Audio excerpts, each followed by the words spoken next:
Hello, boys. Welcome back to the Footcast. And I've just smashed my knee against my table. Nice. Now, I'm here with Nathan, and I'm here with Manchester United's answer to Ginger Gold Bridge. Now, today we're going to discuss Harry Kane to United, Arsenal v Man United, and Frank Lampard got the sack. Is it good or bad for Everton? But before we get into that, I have a new TikTok channel, Jaybur Talks Football. Get on over there, press follow, Bosh. Now, I should kick you now, right now. Anyway, so, first order of business. And we're also live on Twitch. So if you want to get your questions in now, then feel free, If you're watching this back, shame. Anyway, so Frank Lampard got the sack from Everton this week. It wasn't at all surprising. It is a bit of a shame, but I feel the Premier League's probably not his level. He did well at Chelsea. He did well at Chelsea with the budget that he had, which was zero most of the time. But he did bring one good player up through there that joined the England team. But yeah, I mean, Conor Gallagher? No. Anyway, so is this a good thing for Everton or not? I think with that, I think Everton have definitely made the right decision, but it doesn't help when your owners are pretty terrible. I mean, as I was watching Gary Neville and Jimmy Carragher discuss this, they're not the worst team, like the worst run team. Bear in mind, have they not seen what's happened to Cheltenham over the last few years? Like, you guys are just ignoring the fact that the lower clubs have worse owners just because Everton is struggling, because for one, they're crap on the pitch. And two, you got a goalkeeper who's overrated there. Yes, he's been playing okay this season, but he's overrated as hell. And you also got a team who aren't good enough. Like, they brought in Danny Alley. He was so crap, they sent him out to Besiktas. And he's doing crap over there. He's booed every week. Their recruitment's been terrible.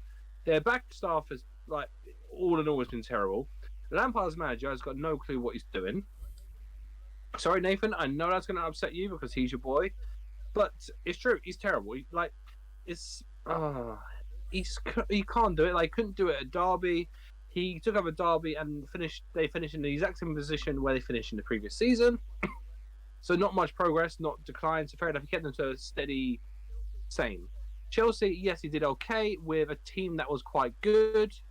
Next season on, he gets a budget to spend on who he wants. And look how that worked out terribly.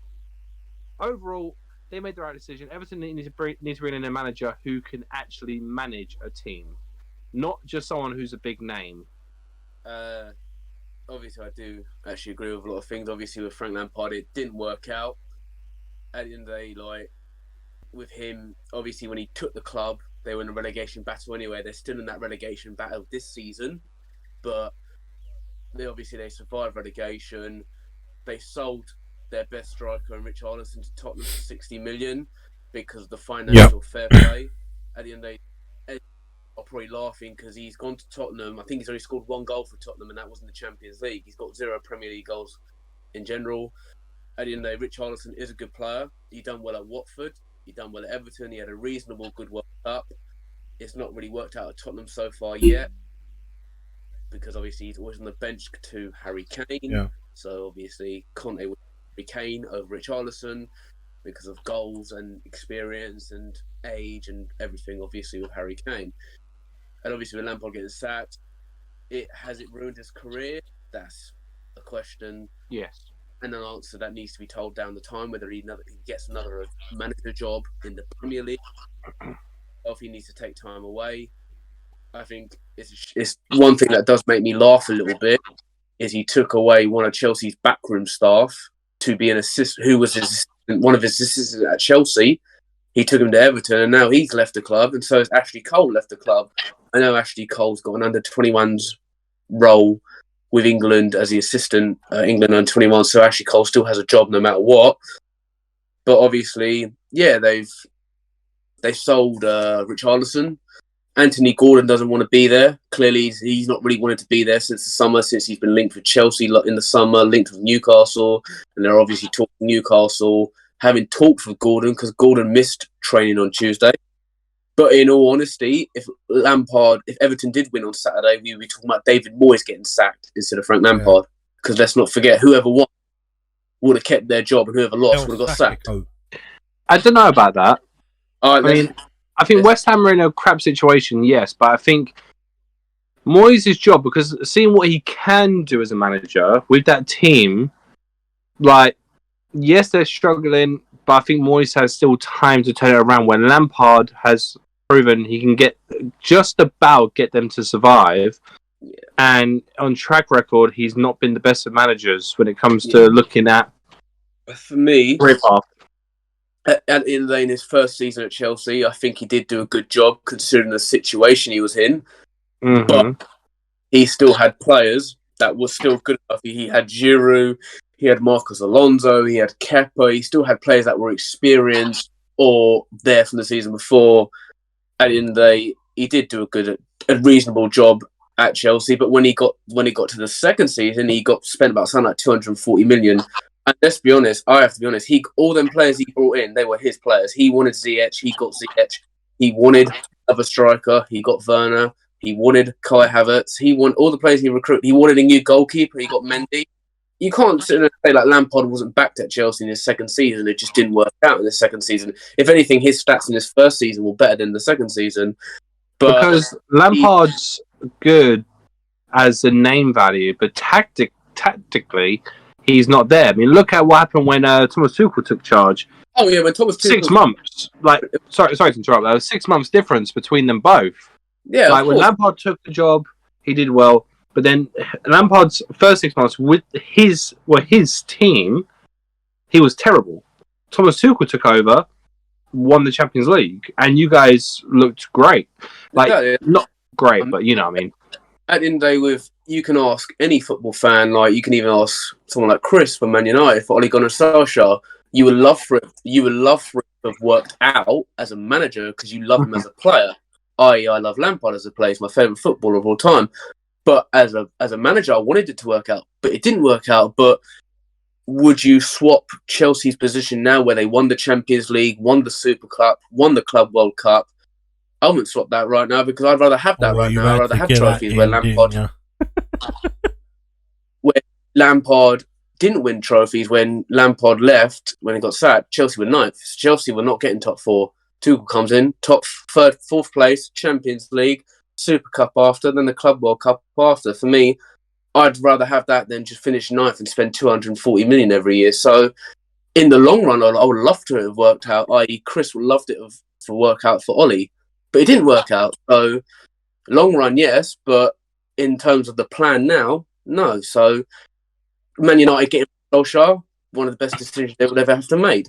Lampard getting sacked by Chelsea. Unfortunately, it was probably the best decision to be made. Unfortunately, I know it's harsh, but in the long run, yes, you would love for it, but it's not going to work. So for me, I think Lampard getting sacked by Everton. I'm surprised he wasn't sacked by midnight after the game, but there are obviously sources coming out saying that he said goodbye after the game because he knew he was going to get sacked anyway. I'm just surprised he wasn't sacked either by midnight or Saturday or sacked on Sunday morning, like when they sacked Solskjaer after the 4-1 defeat.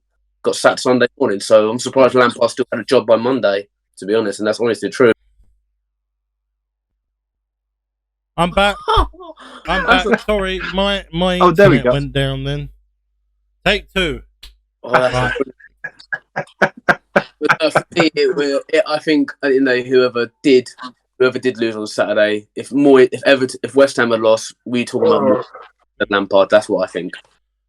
Well, I think with Frank Lampard, it's a bit tight, isn't it? I don't think he'll go as low as League One. I think personally, if he's going to be a manager, he might go to Spain, Italy, maybe even the Dutch league, something Scottish. like that. I can see him doing that. I mean, the Dutch league is a bit too tactical for him. I mean, that's his issues. But I think as well, if Lampard's going to go anywhere, it should be the lower leagues. I do agree. I think he should League One, maybe the Championship, or even the Scottish League. I think or join a crap league like the Scottish League.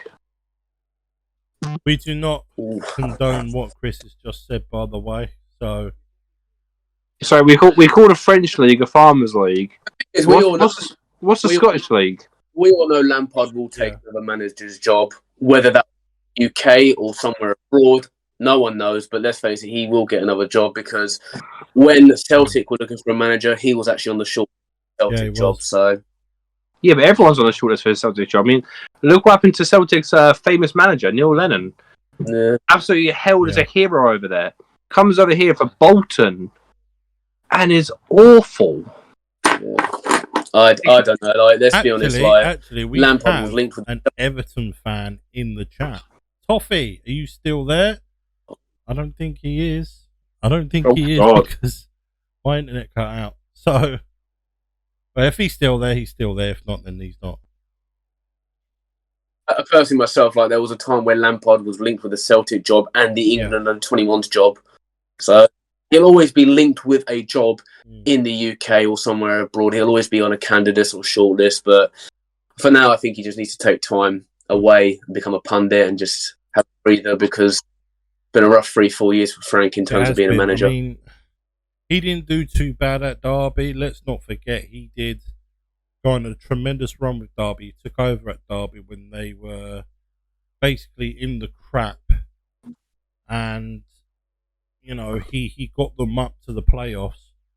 And they lost the playoffs. But the season before that, though, the season before Lampard showed up, they finished in the exact same position. They just got to the Championship playoff final as an extra bonus. And, okay, let's not forget that. But at the same time, he never got them to the Premier League. Let's add that in there too. No offense to him, but he just needs to take it away. I think he just needs a little bit of a break. He needs to focus on his personal life, maybe. Not that he's got anything. Not that, you know what I mean? I just think he needs to stay away from football managing for a while. Cool. So, moving on. Arsenal v Man United. I think that was a tremendous game. Bukayo Saka. Tremendous game. Possibly a very, very good goal. Possibly goal of the season. I wouldn't say goal of the season. I mean, it was a decent goal.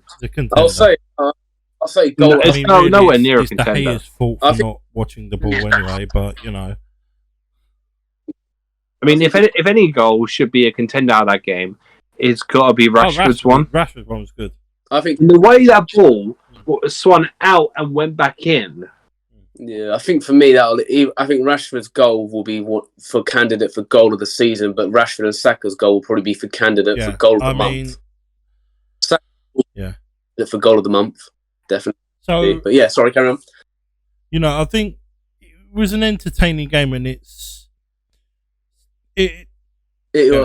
wasn't. For me, it was an entertaining game if you're not a Man United or Arsenal fan. I mean, Man United, they didn't play too bad, did they? I mean, they had the YouTube footballer Anthony playing with the ball in acres of space, doing his best impression with Zaha. But you know, for me, people slate Anthony. I don't think Anthony should be judged this season. I came to Man United with a hefty price tag of 85 million. And all right, he scored in his debut, which people forget. People have forgotten. And for me, he does need this season to not judge. Next season, I think at the end of next season, judge him because he would have had 2 seasons in the Premier League. He would have adapted to all the competitions in the Premiership, and he would have obviously, you know, he would have got some experience. And he is Ten Hag's player, and Ten Hag is playing him in his the correct position, Darren Ben, which is the right wing. So for me, I do think Anthony does not need to be judged this season because let's be honest, if Man United bought Anthony for 10 million, not many people are judging him because 10 million for a player these days is a bonus. Now you're paying 50, 60, 70 million for a player. So let's be honest, he's only been judged more because he's come with a hefty price tag. I mean, I think the issue was with the way Manchester United played. We played quite terribly, if you think about it, because we were 1-0 up. We did exactly what England do in important games: score one, hold back, but hold you were the lead, playing hold the the lead. leaders. We didn't go for the kill. You were playing the leaders. What? Like an Arsenal team that has been quite dominant. We had them. Yeah, but we had them for the first 10 minutes before we scored. We had them on the ropes. It's like having someone like in a boxing match, for example, having like Floyd Mayweather on the ropes, and you've got 3 shots. You can throw a punch, but then you go like, no, I'm going to hold back and just take it easy, throw a couple punches, left and right, whatever. But you're not going for the kill when you should go for the kill. Floyd's against the ropes, blocking. You go for the kill, which England and Manchester United, like for example, Manchester United didn't do, which England didn't do either. Literally the exact same thing where we went back and defended more. We didn't go for the kill. Like, yes, we're playing the leaders. The same leaders we beat 3-1 at Old Trafford. May we not forget. I still think you did well for the dramatics amongst your fan base when Casemiro was suspended against Palace, right? I thought you played quite. What did you play Palace for? Did we come along and stick his leg out into Tyrick Mitchell? Tyrick Mitchell was Mitchell tried running at him, tripped him up. Because if not, Tyrick Mitchell exactly. Why is he going past him? Goal to possibly pass or score. No, he pulled Casemiro's leg in front of him. Anyway, but I think Man United, and it was summed up perfectly by somebody in a stream I watched lately. Man United at the moment are in the position Arsenal were this time last season, right? The wheels are starting to turn at Old Trafford, and you never know. Next season after, we could get a 4-horse race for the title. You know, actually, I'd even say 5 or 6 horse, because think about it. Yeah. If Liverpool sort their act out, Chelsea sort their act out, Newcastle, as well, because Saudi Arabia. And they get overly sensitive. I'm not sure if you saw the tweets after their draw against Palace. Oh yeah. Then you got Arsenal, United. I mean, and then you also got Spurs, who will bottle it. Spurs or Spursy. For me, I do agree. For me, this season it's Arsenal's to throw away. But for me, I think will have their moment this season, and they do deserve to win the Premier League because they have played such good football. They've not spent as much money as you think they have, because let's be honest, they haven't spent a lot. They haven't spent Chelsea, like 100 million on one. They've spent just as much. They have. Bear in mind, Nathan. Spent they haven't last spent... summer. How much did Arsenal spend? They spent the most out of any team in the Premier League last season. It's paying off now, but obviously what I'm trying to say is they haven't gone and bought a player for 80 million. They spent like 45 million on Jesus, 35 million on Zinchenko. Yeah, 50 odd million on Ben White. Yeah, that was like the other season. I'm talking about this window, just the 2 windows. Yeah, this window, because they spent most of them budget last summer. They spent a fair bit of money over the last few years, but it's worked. And for me, they've got a manager who's not experienced. This is his first Premier League job. Like, he was Pep Guardiola's number 2 at Man City. Yeah, he learnt from Pep Guardiola a lot. And obviously he is a guy who knows the Premier League, who played in the Premier League for Everton, for Arsenal. So he does know the Premier League very well. And they do deserve to win the Premier League this year, but they know deep down in their head next season, like, Man United will be back. The signs are showing at Man United that they're back. Because let's face it, if that Man United went 2-1 behind Arsenal last season or the season before, I think Arsenal could have gone on to win 3-4-1 against Man United last season. I mean, it comes back to the fact that we weren't very good. I mean, look at it this way. Aaron Wan-Bissaka was useless in that game. He one-on-one defending, best one-on-one defender in the league. I cannot deny that. all-round defensive work, he's useless. But I didn't know that is true. But we all know players like Aaron Wan-Bissaka, Paolo Maguire won't be there next summer. Harry Maldini. No, but obviously Harry Maldini or Paolo Maguire, whatever you guys call them. But also, don't forget though, what's it called? Someone like Scott McTominay playing. Yeah, he was absolutely him and Wan-Bissaka are the two I blame for that loss because Scott McKean. Oh my God, McTominay, as a defensive midfield player, we couldn't play out from the back because McTominay. Do you know what he'd do? Say there's two Arsenal players here, and then you had McTominay, Eriksen, and then the ball was around the back four. So what McTominay would do, instead of dropping into space to create the space for either the pass to go behind him or receive the pass and then play it on, so like a normal defensive midfielder would do, like Casemiro would do, he'd move into a position to receive the ball. What McTominay would do, he would find an Arsenal player, stand next to him, walk with him, and hide. He's the only player I know who doesn't want the ball. He hides. But you watch him for 90 minutes, he'll go up to every player and be like, I don't want the ball. I don't want the ball. Can I stay with you? But yeah, the thing is, with watching Man United now, the signs are there that their confidence is there. They need not yet. Piece of the puzzle, which I want to come on to a little bit, actually. You've loaned Weghorst. I know where you're going with this as well. I personally am not a big fan of him. I think he's lazy. I think he lollops around. Lazy? Man United. Did you not watch him? What he did against Arsenal? Because literally, McTominay lost. Like going back to my favorite player of all time, Scott McTominay. He lost. McTominay made a stupid pass because he was lazy. Weghorst, McTominay was just jogging back, like, oh yeah. Weghorst ran from forward all the way back into defence to cover McTominay because McTominay was just walking back. Look at what he was like against Palace. Oh yeah. Yeah. Oh, I'm not going to deny that. He's not got an eye for goal. I'll grant you that. But as Weghorst is a pressing machine where... Yeah, but bear in mind, he presses a lot more than Crouch. And bear in mind, you've got someone like 6'6" running at you, putting pressure on you. You're going to panic. And that was his job, to get in their faces, which he did. Like, yes, he's not a goal scorer, granted, but he does create that pressure. I mean, people rave about, what's it called, when Liverpool were top of the league, how they pressed. The reason why Ten Hag brought in Weghorst was because of the amount of pressure he causes, the amount of pressure he puts onto the team, his pressing stats.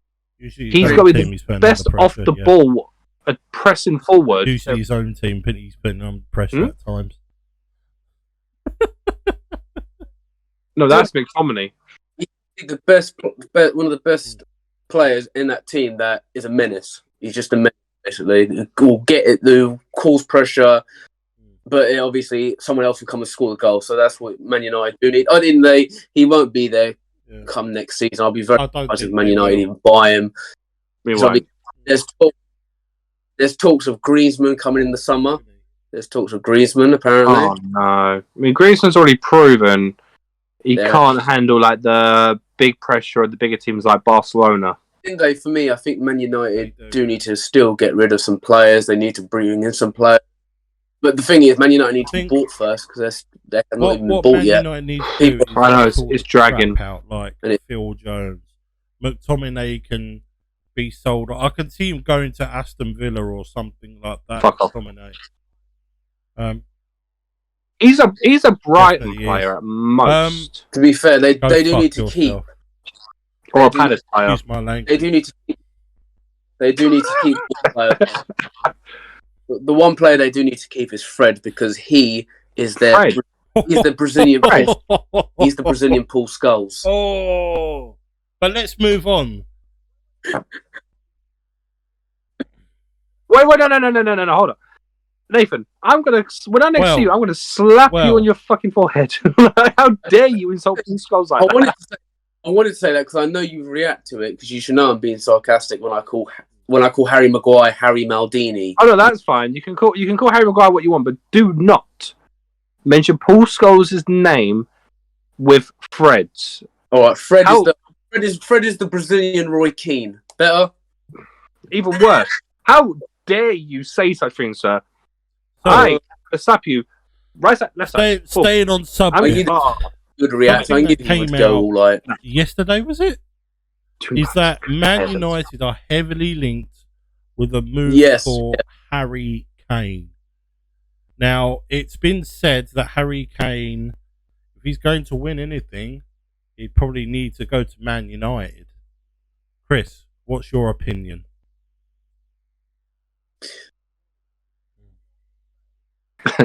I know he says before the chat you know what I'm gonna say, but you're gonna be surprised. I think we should get him. Yeah. Because think of it this way, he could be our Ruben Nistelrooy. He'll get injured and then you won't be able to use him for a season. He's a goal machine. Hopefully not that. But no, because bear in mind you got Bruno Fernandes behind him, along with Eriksen, and them two know each other really well. Then you got Casemiro covering them, so you have Eriksen and Bruno allowing them to push forward, along with Rashford or Anthony or Sancho or Garnacho, all delivering. He's still young though, isn't he? Yeah, I mean he's still a bit hit and miss. I mean let's give him a bit more time. Yeah, give him a bit more time, but. You got all of them who can lay the ball in for Harry Kane, and Harry Kane is not just a goal scorer. Bear in mind, he's like, as a lot of people say, he's a leader. I mean, bear in mind, don't get me wrong. I think Southgate, if he took Harry Kane off, we would have won the Euros and the World Cup. But that's because the way Southgate plays in those sort of positions isn't the best.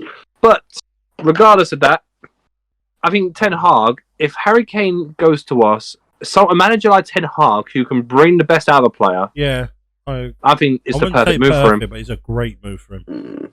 Sell Martial as a swap deal. Chris, you're forgetting one player, mate. The one that could help him score the goals. Roy Fred. He ain't no Mason Mount who is I'm going to murder you. I swear to God. Oh, you're funny. To be fair though. Do you mean Mason Mount? What was it? The Luke Chadwick of Chelsea. So shut up, Nathan. That shut you up, didn't it? That shut you up, didn't it? We're taking the mick out of Fred. He's not obviously one of Man United's greatest signs, but I'm going to get to Harry Kane in a minute.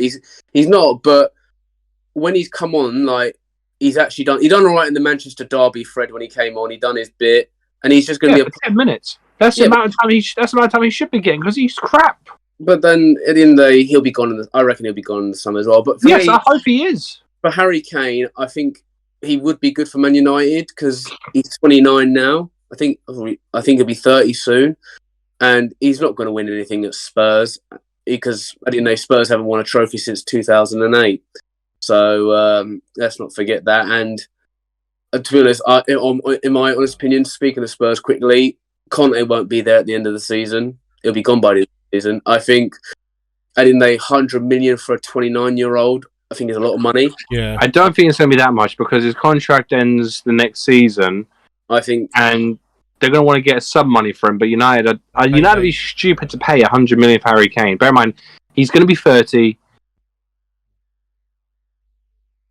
Yeah, exactly. We could have paid 50 million for Anthony, then he wouldn't be getting hounded as much as he is. That's what I mean. Yeah, that's what I'm saying. So for me, at the end of the day, that Paul Merson said Harry Kane will get you goals from Man United, Anthony gets you none. Big bold statement from Paul Merson, but I think he's a bit of an idiot. Where Anthony's already got quite a few goals. Like, yes, bear in mind they said the exact same thing about Cristiano Ronaldo when he first came. I'm not comparing the two, but look at Ronaldo. He was all tricks, no finish.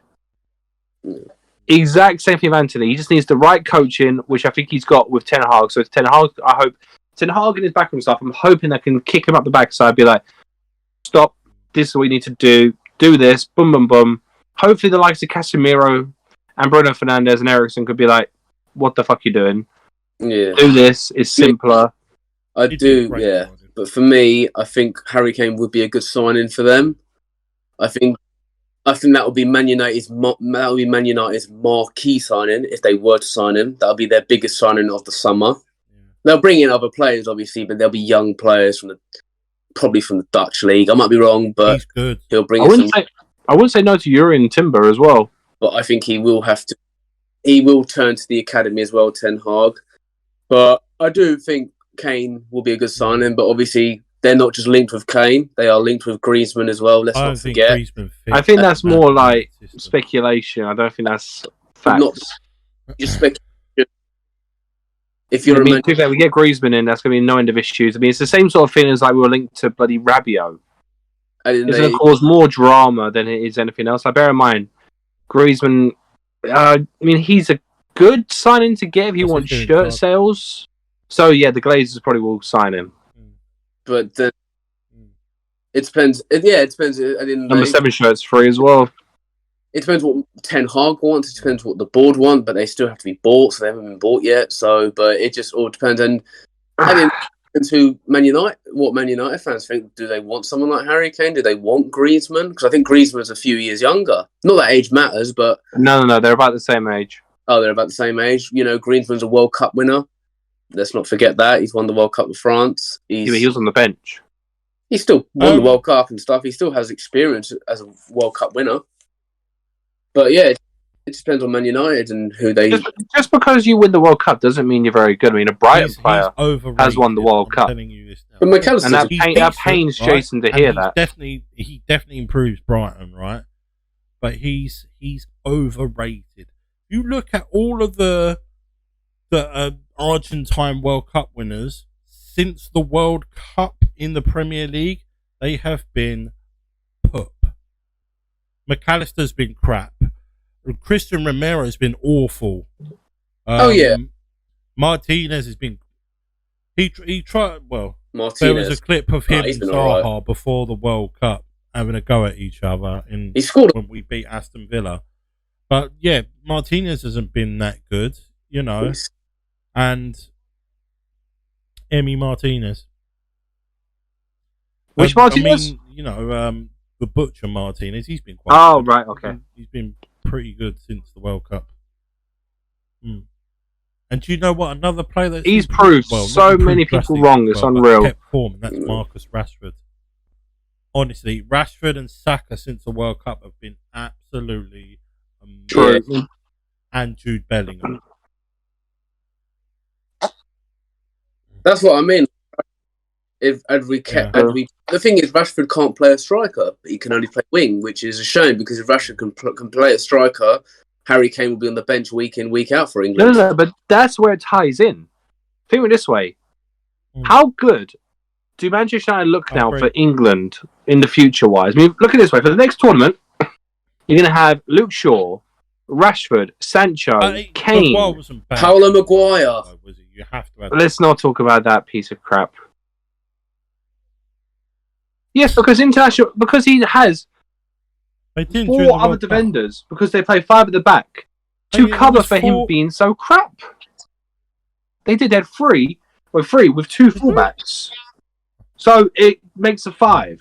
But to be honest, he did have a good World Cup. Again, because he's so bad, they need to drop another player from their position to allow a 5 at the back to make sure it was like 5.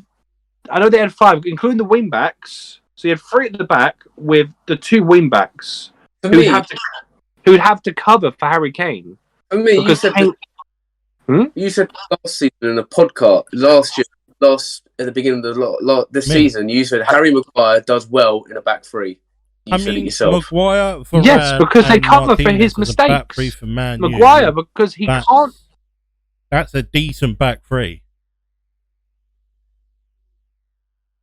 But there again, you're taking a midfielder out, or you're taking a winger out to cover for Maguire because you're going to need. No, bear in mind, Casemiro plays there instead of McTominay in most games. But bear in mind, you're taking out, for example, with the wing backs, you're going to have Luke Shaw or Malacia, and then Wan-Bissaka or Dalot on the other side of the wings. Then you're taking out our wide players. We're more compact in the middle. Yeah, but you could. But then we're covering for Harry Maguire not being good enough. That's the issue. It's like we're going more defensive, because Maguire can't defend. And you leave him on his own with a partner. Maguire goes wandering off. Look at the amount of times in the last season or two. Look in the World Cup actually. Every time Maguire went forward, they had to cover him because he thought, you know what, the ball's there. I'm just going to run after it. And the amount of players that went into that space where Harry Maguire left because England had two other centre backs there. They covered him. So just quickly, see what happens, mate. See what happens in the summer. Last week, I said Chelsea can have him about the table, right? No. And I said that the relegation race. Oh God! The teams that are in that are separated by 5 points, right? Collectively, from 14th to 20th now, they are separated by 3 points.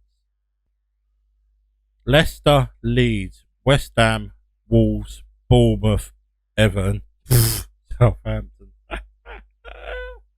I mean, you know, I'm just saying Palace need a midfielder, and if we could just, you know, swoop in for James Ward-Prowse and say, look, listen, you're going to be playing Championship football next season if you don't come to Palace. So it's not looking good for Everton or Southampton, in my opinion. But then again, Wolves are down there. You've got Leeds down there, you know. But yeah, if we look at the top half of the table, Arsenal are still 5 points clear. Are they going to win the league? I think they might be. They have to play Man City twice. They have a game in hand as well. Yeah. They'll be key games. For me, that will be the one, especially at the Etihad. Especially at the Etihad, that will be the decider. They have to. I reckon they will win at the Emirates. Just like Chris's room, but the Etihad is there. That will be the title decider.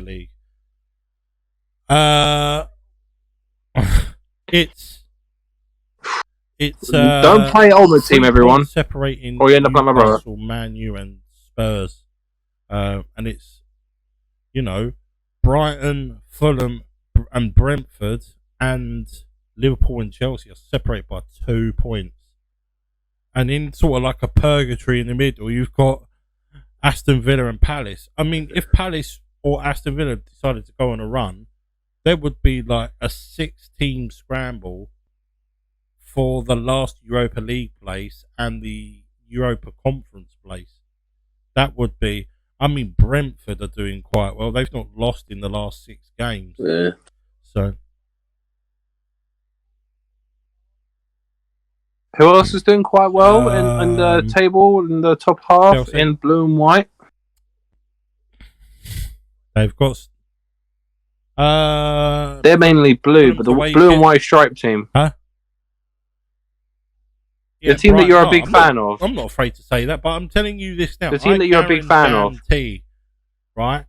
Just like Newcastle. They'll only get draws out of us. Palace turn up for Brighton, I'm telling you this now. I'm not doing any bets whatsoever, but I'm telling you this now. How about we do another wager? Palace will not lose to Brighton. Alright, how about we do a wager? We do not lose to Brighton. Okay, that's fair. But how about Nathan? Do you think it's fair? Lost it. So with Jason's bet, he's already losing. So he's got to wear a full Brighton. Get these 3 players in, and they have an effect straight away, right? Brighton are finishing above Palace. There, I said it. But Palace, he'll have a chance of finishing top half of the table. So, and I tell you what, I'd love it. If we if Chelsea win at 11th. So far then, you've got to wear a Palace kit. Did we say that? At Brighton, you got to go a full kit.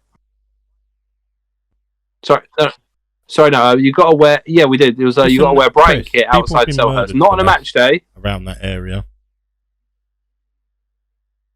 I didn't agree to shit, but right. Didn't he agree to the bet, Nathan? Didn't he agree? Yeah. What did you agree to then? What was the deal? I mean, to be honest, Jason, I didn't know. You said it yourself. Brighton don't like big people, but we can find you a shirt that fits. Have a fake. You should at least wear a baseball cap or scarf Gary or something. No. We can find him. I don't know. Do you want to go do Nathan instead of a full kit? Because I mean, he's got to wear plain blue shorts and blue or white socks with a Brighton T-shirt. Says like Brighton's #1 fan. We will then do my idea, and we'll buy that for you. And then we'll go down to Brighton.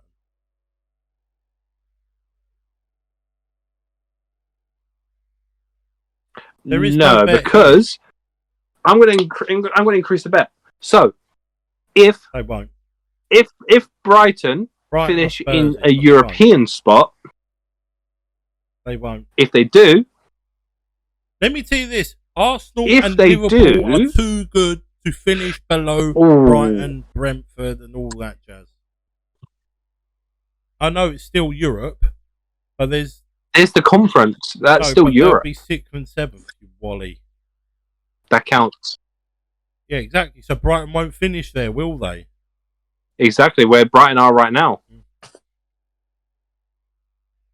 No. All right. Chris, if Brighton get Europe, though, Nathan, can you think of anything to extend the bet? Anyway, on that note, that's the end of the podcast. If you liked this video, please give it a like, subscribe, and all that jazz, and I will see you in the next.